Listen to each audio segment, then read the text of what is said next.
बिस्मिल्लाहिर्रहमानिर्रहीम। अस्सलाम वालेकुम दोस्तों, खुश आमदीद आपके अपने चैनल रियल न्यूज़ पाकिस्तान पर। आज हम बात करेंगे एक ऐसे अहम मौजू पर जिस पर पाकिस्तान भर में बहस जारी है। जी हाँ, हम बात कर रहे हैं पाकिस्तान की कौमी एयरलाइन PIA के मुस्तकबिल के बारे में, जिसे हुकूमत ने फ़रोख्त करने का ऐलान किया है। लेकिन नजकारी में हैरत की बात यह है कि सिर्फ 10 अरब रुपए की बोली जमा कराई गई है, जबकि हुकूमत ने PIA की मुतवक्को कीमत 85 अरब रुपए रखी थी। तो आखिरकार क्या वजूहात है कि PIA की इतनी कम कीमत लगाई जा रही है? क्या PIA को सही मानों में फ़रोख्त कर देना चाहिए और इससे हुकूमत और आवाम को क्या फ़ायदा होगा? इन तमाम पहलुओं को आज हम तफसील से जानेंगे। पाकिस्तान इंटरनेशनल एयरलाइन की मौजूदा हालत को देखें तो हमें मालूम होता है कि यह अदारा कई वर्षों से माली खसारे का शिकार है। मुसलसल नाकामियों, ख़राब इंतज़ामी फ़ैसलों और गैर ज़रूरी सियासी मुदाखलत ने PIA को बहरान में मुब्तला कर दिया है। PIA पर इस वक्त तकरीबन 200 अरब रुपए से ज़ायद का कर्ज है और हुकूमत को हर साल अरबों रुपए का नुकसान बर्दाश्त करना पड़ता है। हुकूमत ने PIA के 60% हिस्से की फ़रोख्त के लिए एक बोली का ऐलान किया था और हैरत की बात यह है कि सिर्फ एक ही कंपनी ब्लू वर्ल्ड सिटी ने इसमें हिस्सा लिया और इसने 10 अरब रुपए की बोली लगाई।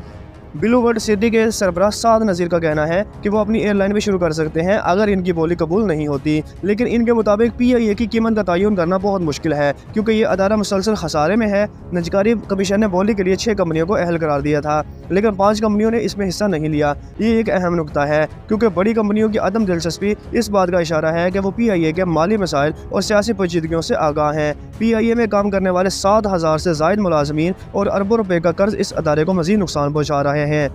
माजी में भी PIA के नजकारी की कोशिशें की हुई, लेकिन सियासी वजूहात, मुलाजमीन के एहतजाज और अवामी दबाव की वजह से ये इक़दामात कामयाब नहीं हो सके। सियासी अदम इस्तेहकाम, इंतज़ामी मसाइल और माली खसारे ने PIA को ऐसे हालात में ला खड़ा किया है जहाँ नजकारी के अलावा और कोई दूसरा हल नज़र नहीं आ रहा।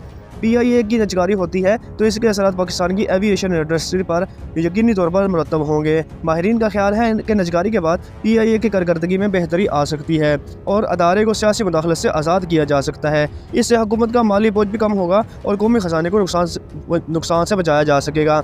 नजकारी कमीशन ने ऐलान किया कि ब्लू वर्ल्ड सिटी की पेशकर्दा बोली का जायज़ा लिया जाएगा और हतमी फैसला वफाकी काबीना करेगी। इसके बाद ही मालूम होगा कि PIA की नजकारी का अमल आगे बढ़ेगा या नहीं। दोस्तों, PIA एक कौमी असासा है जिस पर पूरी कौम को फ़ख्र था, लेकिन माली मुश्किलात, इंतज़ामी मसाइल और सियासी मुदाखलत ने इसे बहरान में डाल दिया है। अगर हुकूमत इस अदारे को फ़रोख्त कर देती है तो उम्मीद है कि एक मुस्तहकम सरमायाकार PIA को दोबारा तरक्की की राह पर गामज़न कर सकेगा। आपकी क्या राय है? क्या PIA को बेचना सही फैसला है? हमें अपने राय कमेंट्स में ज़रूर दें और अगर आपको हमारा ये वीडियो पसंद आई है तो इसे लाइक करें, शेयर करें और हमारे चैनल को सब्सक्राइब करें। वीडियो देखने का बहुत शुक्रिया। मिलते हैं एक और वीडियो में, तब तक के लिए अल्लाह हाफिज़।